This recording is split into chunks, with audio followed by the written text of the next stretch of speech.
नमस्कार दोस्तों,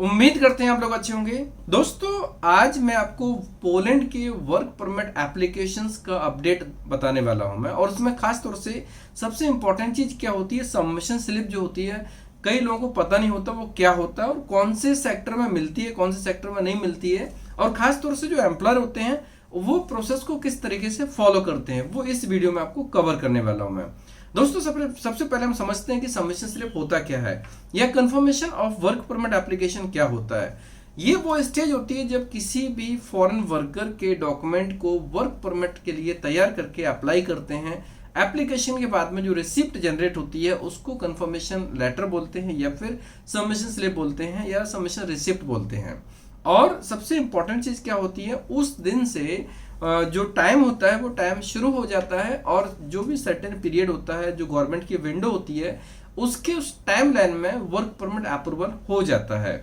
और सबमिशन स्लिप में या कंफर्मेशन लेटर में क्या क्या इंपॉर्टेंट चीजें होती हैं वो रहती हैं कि एम्प्लॉयमेंट किस बेस पर हुआ है, कौन कौन सी टर्म्स के आधार पर एम्प्लॉयमेंट हुआ है, जिसमें से सैलरी बहुत इंपॉर्टेंट होती है, कैंडिडेट की पूरी डिटेल, पासपोर्ट का नंबर, वैलिडिटी वगैरह सब कुछ उसमें आता है, डेट ऑफ बर्थ, एवरीथिंग जो जो उसमें इंफॉर्मेशन होती है, पर्सनल डिटेल भी आती है उसमें, कंपनी की डिटेल आती है, कंपनी का जो नाम होता है, उसमें जो उनके रजिस्ट्रेशन होते हैं, खासतौर से नेप नंबर होता है, रीजन नंबर होता है, केआरएस नंबर होता है, उसकी डिटेल होती है, कौन सी प्रोफाइल में हायर की है वो उसमें मेंशन होता है, और सैलरी कितनी अप्लाई की वो मेंशन होता है, एंड ये भी मेंशन होता है कि वो जो पीरियड है कितने पीरियड के लिए वर्क परमिट अप्लाई हो रहा है। और जनरली जितना सबमिशन स्लिप में होता है 99% उतना ही उसमें अप्रूवल होता है। तो जब अप्रूवल के लिए डालते हैं, जो लीगलाइजेशन की प्रोसेस होती है वो काफी इंपॉर्टेंट होती है, जो कि मैंने बहुत बार वीडियो के माध्यम से आपको अपडेट की है। कई लोगों को प्रोसेस पता नहीं होता है, और ऑब्वियसली ये हर जगह ऐसा सेम टू सेम अप्लाई नहीं होता है। कुछ कंट्रीज में ये प्रोसेस होती है, इसलिए सब लोगों को पता नहीं होता है। तो यहाँ पर प्रोसेस शुरू कैसे होती है, जैसे हम किसी के वर्क परमिट क्लाइंट को भेजते हैं, पासपोर्ट जब हम क्लाइंट को भेजते हैं तो क्लाइंट उनके डॉक्यूमेंट्स के ऊपर लीगलाइजेशन प्रोसेस करता है। लीगलाइजेशन हर एक कैटेगरी के लिए एप्लीकेबल है, मतलब किसी भी कैटेगरी के लिए वर्क परमिट अप्लाई किए जाए उनमें से लीगलाइजेशन कंपलसरी है, मतलब लीगलाइजेशन होता ही है, उसमें कंपलसरी है, मतलब उसके बिना वो वर्क परमिट अप्लाई नहीं कर सकते हैं। मतलब कि हम जो डॉक्यूमेंट तैयार करते हैं उसके साथ साथ में एम्प्लॉयर को, लॉयर को बहुत सारे डॉक्यूमेंट तैयार करने पड़ते हैं, तब जाके वर्क परमिट एप्लीकेशन होता है। तो यहाँ पर जो पॉइंट ये है कि अभी हमारी जो प्रोसेस है, प्रोसेस में हम हर एक चीज को ट्रांसपेरेंटली आप लोगों को शेयर करते हैं, हर चीज के बारे में डिटेल में बताते हैं, एजुकेट करते हैं कि आपको पता होना चाहिए। तो यहाँ पर हमारे पास जितने लोगों ने अप्लाई किया है 31 मार्च मीन मार्च महीने तक जितने लोगों की सिलेक्शन कंफर्मेशन हो गए थे, इंटरव्यू हो गए थे, सब कुछ जिनका हो गया था, उन सभी लोगों के वर्क परमिट एप्लीकेशंस मैक्सिमम लोगों के हो चुके हैं, जिसमें से मशरूम के लोगों का हो चुका है, ऑलमोस्ट सभी लोगों का हो गया, और इसमें से चिकन पैकेजिंग के आधे से ज्यादा लोगों के हो चुके हैं। कार फैक्ट्री और जो कार असेंबलिंग और मेटल मैन्युफैक्चरिंग के लिए है उसमें से सभी का प्रोसेस हो गया है, लीगलेशन चल रही है, बहुत जल्दी नेक्स्ट अपडेट आ जाएगा, शायद हो सकता है कि 2 से 3 दिन के अंदर इसका कंफर्मेशन हो जाए, उसके बाद दो करके सब लोगों का सबमिशन स्लिप उनका भी मिलेगा। तो यहाँ पर अभी जितनी कंट्रीज हैं, मीन जितनी कैटेगरीज हैं, सॉरी कंट्री तो एक ही है पोलैंड, लेकिन जितनी कैटेगरीज हैं, कौन कौन सी कैटेगरी में हमें सबमिशन स्लिप मिलने की उम्मीद है, कौन कौन सी के नहीं है, ये मैं आपको शेयर करता हूं। देखो, सबसे पहले कंस्ट्रक्शन कैटेगरी के client, maximum client submission slips नहीं शेयर करते हैं, और ये बहुत पहले से है। मतलब कि जब हम बिगिनिंग की बात करें या फिर कोविड की बात करें, तो कोविड के बाद से लेकर अभी तक कंस्ट्रक्शन कैटेगरी का एक सिंगल सबमिशन स्लिप नहीं आया, और जनरली क्लाइंट शेयर नहीं करता है, लेकिन हमें टर्म्स शेयर कर देते हैं कि यस आपका वर्क परमिट अप्लाई हो चुका है। तो कंस्ट्रक्शन कैटेगरी के लिए, मशरूम कैटेगरी के लिए और एग्रीकल्चर कैटेगरी के लिए जो प्लेन वर्कर की रिक्वायरमेंट होती है वहां पर मैक्सिमम जगह सबमिशन स्लिप नहीं देते हैं। और जो थोड़ा सा एडवांस मीन्स एक प्रकार से ऐसी जॉब जो इन हाउस हो जाती है, खासतौर से जैसे फैक्ट्री वर्कर की जॉब होती है, या फिर जैसे होटल लाइन है, ड्राइवर की प्रोफाइल होती है, वो उसमें भी सबमिशन स्लिप आता है, टेलर की प्रोफाइल में, हेयर ड्रेसर की प्रोफाइल में, इन सब में सबमिशन स्लिप आते हैं। कुछ ही कैटेगरी में सबमिशन स्लिप नहीं मिलती हैं, जैसे मशरूम, कंस्ट्रक्शन एंड एग्रीकल्चर में दोनों टाइप के, जिसमें से इन हाउस हो या फील्ड वाला हो, लेकिन इसमें से सबमिशन स्लिप मिलने के चांसेस कम होते हैं। सो अभी तक हमारे जितने भी एम्प्लॉयर हैं उन्होंने इन फील्ड के तो सबमिशन स्लिप नहीं आएंगे, लेकिन जैसे हमारे पास फूड फैक्ट्री है उसके लिए सबमिशन स्लिप आ सकता है और नहीं भी आ सकता है, बट पॉसिबिलिटी पूरी है क्योंकि फैक्ट्री वर्कर की जॉब है। फैक्ट्री वर्कर के लिए सबमिशन स्लिप मिलने के चांसेस हैं। फैक्ट्री में से चाहे वो चिकन पैकेजिंग की फैक्ट्री हो, मीट फैक्ट्री हो, या फिर और भी जैसे जो इंस्ट्रूमेंट बनाती है, जो इक्विपमेंट बनाती है, मशीनी पार्ट्स बनाती है, किसी भी टाइप की फैक्ट्री होती है, उनके सबमिशन स्लिप भी हमें रिसीव होंगे। तो यहाँ पर सभी लोगों को एक मैसेज है कि जिन लोगों ने जिस भी प्रोफाइल में अप्लाई किया है, अगर आपका कंस्ट्रक्शन, मशरूम और एग्रीकल्चर में, तो आपको कंफर्मेशन ईमेल आएगा जिसमें से इंपॉर्टेंट इन्फॉर्मेशंस लिखी होंगी, जिसमें से आपका पूरा डिटेल, जो डिटेल सबमिशन स्लिप में होती है वो डिटेल आपको उसमें मिलेगी। और लगभग 95% वही सेम टू सेम डिटेल आपको आपके वर्क परमिट पे मिलने वाली है, क्योंकि सबमिशन स्लिप के बेस पे ही वर्क परमिट अप्रूव होता है। तो अभी हमारे पास में जो भी प्रोफाइल्स हैं जिनका मिस प्रोसेस हो चुका है, जिनका हमारे पास से कंफर्मेशन 31 मार्च से पहले आ गया था ना, उन सभी लोगों के वर्क परमिट एप्लीकेशन का कंफर्मेशन इस महीने, इस वीक में और अगले वीक में हर एक कैंडिडेट को मिल जाएगा। ऐसा कोई भी कैंडिडेट नहीं होगा जिसको इसके बारे में अपडेट नहीं किया जाएगा कि आपका वर्क परमिट अप्लाई हो चुका है। और अभी जिन लोगों का अभी प्रोसेस चल रहा है उनका भी लगभग 2 वीक 3 वीक के अंदर लगभग सभी लोगों के हो जाएंगे।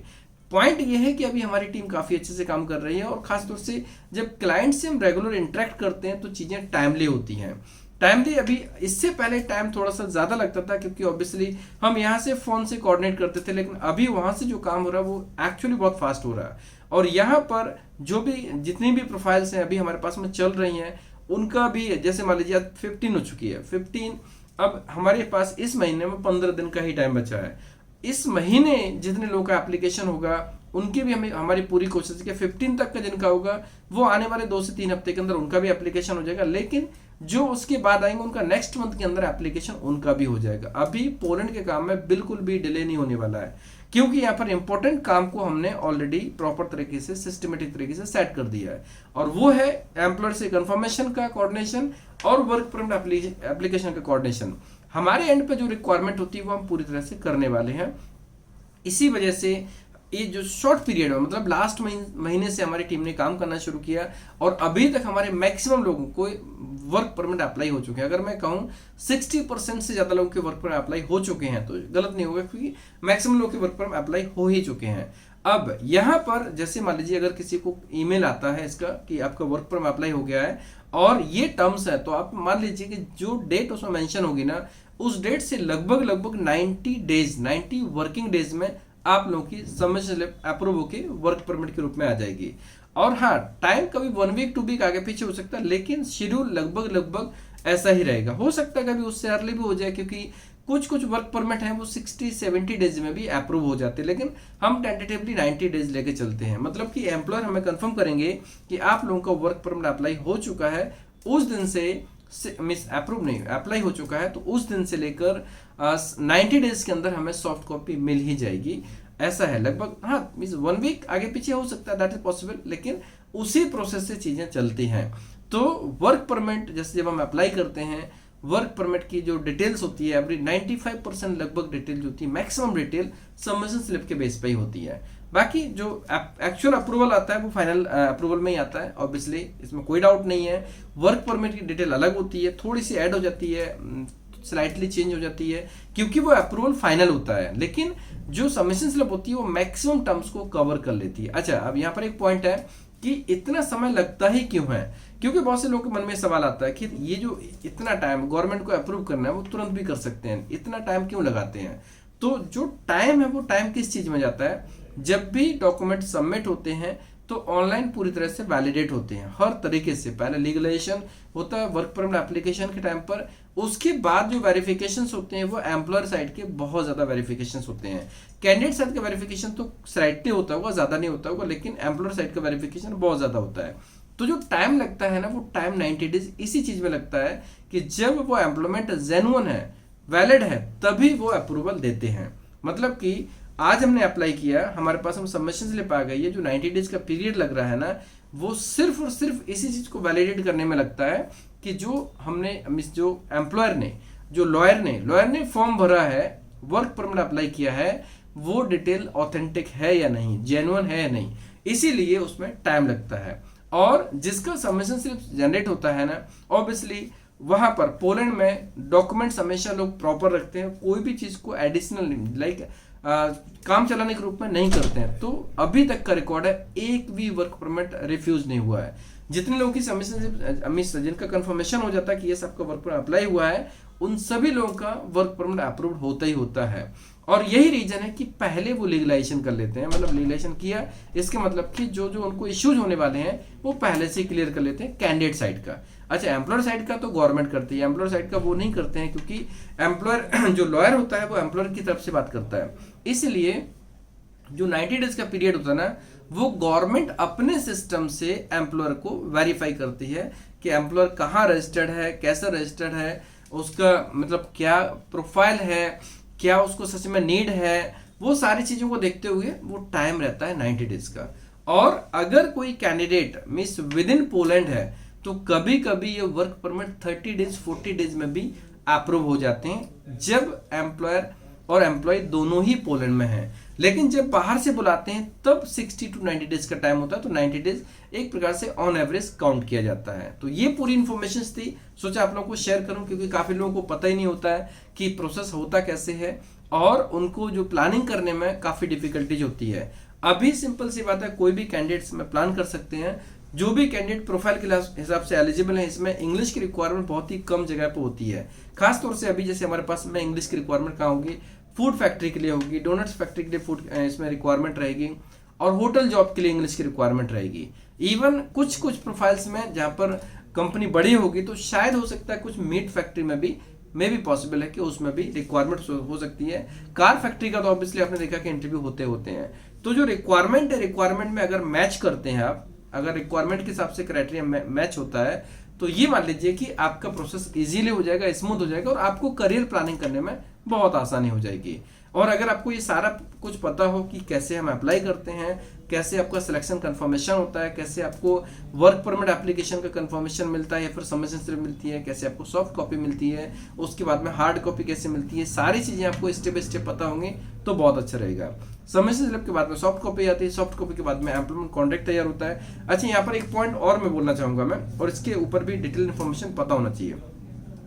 जैसे वर्क परमिट अप्रूव हो जाता है, वर्क परमिट अप्रूव होने के बाद में लगभग 1 वीक जैसा टाइम होता है। उस पीरियड में अगर बाई चांस किसी कारणवश, क्योंकि कभी कभी पॉसिबल है कि टाइपिंग एरर हो सकता है, किसी कारणवश अगर किसी का नेम में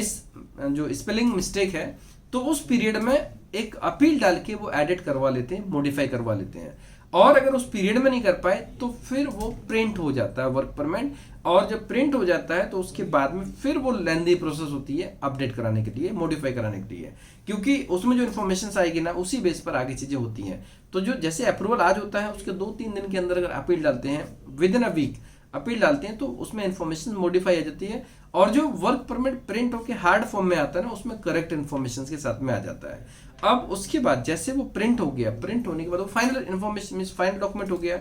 जब एम्प्लॉय मींस लॉयर के पास में फाइनल डॉक्यूमेंट होता है, उसके बेस पर वो एम्प्लॉयमेंट कॉन्ट्रैक्ट बनाता है, कंपनी को बोलता है कि आप एम्प्लॉयमेंट कॉन्ट्रैक्ट बनाइए, और कंपनी को ही बोलते हैं कि जो बाकी डॉक्यूमेंट्स होते हैं जैसे एकोमोडेशन लेटर, वहां पर किसी भी कंपनी से टाइप होता है, जो जहां पर अपॉइंटमेंट्स है, जहां पर भी वो उसके बेस पर वो लोग एकोमोडेशन लेटर बनाते हैं, लेटर ऑफ इंटेंट बनाते हैं, जॉब ऑफर बनाते हैं। उसमें से जितने डॉक्यूमेंट्स की रिक्वायरमेंट होती है वो एम्प्लॉयर ही तैयार करता है, सपोर्ट करता है, लेकिन तैयार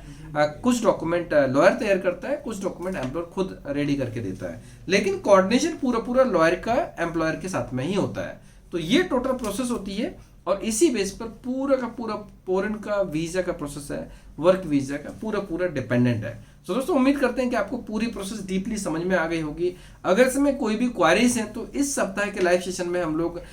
सबमिशन स्लिप, कंफर्मेशन और वर्क परमिट अप्रूवल के ऊपर डिस्कस डिटेल में करेंगे, क्योंकि अभी हमारे लिए बहुत इंपॉर्टेंट पॉइंट है, क्योंकि अभी हम पोलैंड के ऊपर इतना फोकस कर रहे हैं कि आने वाले टाइम पर जो गल्फ का क्राउड होता है, मतलब कि देखा जाए कहीं पर भी किसी भी ऑफिस में जो गल्फ का काम करते हैं, उनके ऑफिस में हर महीने 20, 25, 30 लोग फ्लाई करते हैं गल्फ के लिए, कभी कभी 100 लोग फ्लाई करते हैं। हम कोशिश कर रहे हैं कि उसी तरीके से यहाँ पर हो कि यूरोप के लिए वो क्वांटिटी हमारे ऑफिस से मंथली बेसिस फ्लाई हो। और उसके लिए काम बढ़ाना पड़ेगा, दायरा बढ़ाना पड़ेगा, तभी जब डिटेल चीजें हम लोगों को शेयर करेंगे तो बेहतर तरीके से वो करियर प्लानिंग कर सकते हैं। सो दोस्तों, कॉन्ग्रेचुलेसन उन सभी लोगों को जिनका वर्क पर अप्लाई हो चुके हैं और उनको बहुत जल्दी या तो सबमिशन स्लिप आएगी या फिर ईमेल पर कंफर्मेशन आएगा डिटेल के साथ में, और उसके बाद वो अपनी तैयारी कर सकते हैं। अच्छा, अभी इसमें एक चीज और आएगी, हम कुछ जो गाइडलाइन देने वाले हैं वो गाइडलाइंस भी ईमेल में आने वाली है, खासतौर से बैंक स्टेटमेंट के ऊपर। बैंक स्टेटमेंट के बारे में पूरी स्टेप्स रहेगी, और अभी मतलब जिसके भी एप्लीकेशन जाएंगे ना उनको एक सर्टेन टाइम मिल जाएगा, उस पीरियड से उनको बैंक स्टेटमेंट मेंटेन करना कंपलसरी है, क्योंकि अभी हम टाइम वेस्ट नहीं करेंगे, हमारे पास में टाइम बिल्कुल भी नहीं है। ऑब्वियसली मैं आपके बिहाफ पे बात कर रहा हूँ, मैं आप लोगों के पास में टाइम नहीं है, हमारे पास में भी नहीं है। अभी जैसे हमारे पास में डॉक्यूमेंट्स जब हमारे सॉफ्ट कॉपी आएगी वर्क परमिट की, उसके बाद जो पीरियड है, हमारी पूरी कोशिश है कि जितने लोग के एप्लीकेशंस अभी तक हुए हैं उन लोगों का जो वीजा एप्लीकेशन सबमिशन होना चाहिए वो अगस्त सितंबर में हो जाना चाहिए। जिनके वर्क परमिट आ गए हैं उनका जुलाई में होने वाला है, लेकिन अब जो आएंगे ना उनका अगस्त सितंबर में हो जाना चाहिए, मैक्सिमम अक्टूबर में हो जाना चाहिए। अक्टूबर, अभी जैसे इस महीने कोई अप्लाई करेंगे, अगले महीने भी जो अप्लाई करेंगे उनकी हम कोशिश करेंगे अक्टूबर में या मैक्सिमम नवंबर में उनका हो जाना चाहिए। इस महीने के अंदर जो लोग करेंगे उनके लिए हमारी पूरी कोशिश है कि वो सितंबर या अक्टूबर में उनका भी हो जाए। तो ये अर्ली हो जाएगा तो क्या होगा कि विद इन दिस ईयर, इसी साल में फ्लाई हो जाएगा, ऐसी पूरी कोशिश रहेगी। तो इसीलिए जो भी स्टेप्स रहेंगे उसको हम प्रॉपर तरीके से, चाहे वो लाइव सेशन हो या फिर वीडियो के माध्यम से, या फिर अभी हम लोग एक वेबिनार भी करेंगे यूरोप के ऊपर, जिसमें से थोड़ा मैं वेट कर रहा हूँ एक बार हमारा जो वहाँ पर तो जो ऑफिशियल डॉक्यूमेंटेशन का काम चल रहा है वो क्लियर हो जाए, उसके बाद पोलैंड की प्रोसेस और खास तौर से यूरोप के ऊपर जो जो हमें R&D करके प्लानिंग करनी है वो सारी इंफॉर्मेशन वेबिनार में शेयर करने वाला हूँ मैं। और वेबिनार शायद हम लोग नेक्स्ट मंथ में करेंगे, पॉसिबिलिटी है नेक्स्ट मंथ में, लेकिन अभी हम उसके ऊपर काम कर रहे हैं। एक बार